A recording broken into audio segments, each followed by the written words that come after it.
Taste the Daily.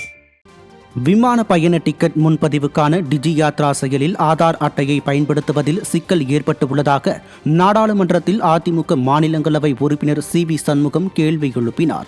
எழுத்துப்பூர்வமாக அவர் எழுப்பிய கேள்வியில், டிஜி யாத்ரா செயலில் பதிவு செய்பவர்களின் ஆதாரில் உள்ள பெயருக்கும் பதிவு செய்த பெயருக்கும் இடையில் ஒரு சிறு மாற்றம் இருந்தாலும் முன்பதிவு செய்ய முடிவதில்லை என்ற புகார் மத்திய அரசின் கவனத்திற்கு வந்துள்ளதா என சி.வி. சண்முகம் கேள்வி எழுப்பினார். மேலும் எதிர்காலத்தில் இதனை களைவதற்கு அரசு அடையாள சான்றுகளுக்கும் முன்பதிவு அமைப்புகளுக்கும் இடையே முறையான பெயர் வடிவமைப்பு முன்னெடுக்கப்பட்டுள்ளதா என்றும், அப்படி இருந்தால் அதன் விவரங்களும், இல்லை என்றால் அதற்கான காரணங்களையும் மேற்கொண்டு எடுக்கவுள்ள நடவடிக்கைகள் குறித்தும் அவர் கேள்வி எழுப்பினார்.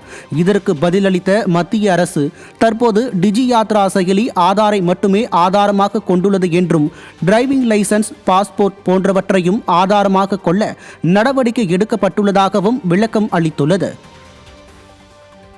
இந்தியாவில் விமான விபத்துக்கள் நடைபெறாமல் இருப்பதற்கு எடுக்கப்பட்ட நடவடிக்கைகள் என்ன என்று நாடாளுமன்றத்தில் அதிமுக மாநிலங்களவை உறுப்பினர் சி.வி. சண்முகம் கேள்வி எழுப்பினார்.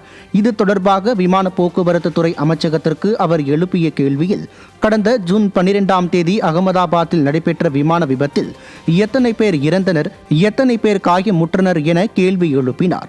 மேலும் விபத்திற்கான காரணம் குறித்து ஆராய்வதற்காக அரசு சார்பில் ஏதேனும் விசாரணை குழு அமைக்கப்பட்டுள்ளதா என்றும், அப்படி அமைக்கப்பட்டிருந்தால் அதன் விவரங்களையும், குழு அமைக்கப்படவில்லை என்றால் அதற்கான காரணங்களையும் தெரிவிக்க வேண்டும் என அதிமுக மாநிலங்களவை உறுப்பினர் சி.வி. சண்முகம் கேள்வி எழுப்பினார்.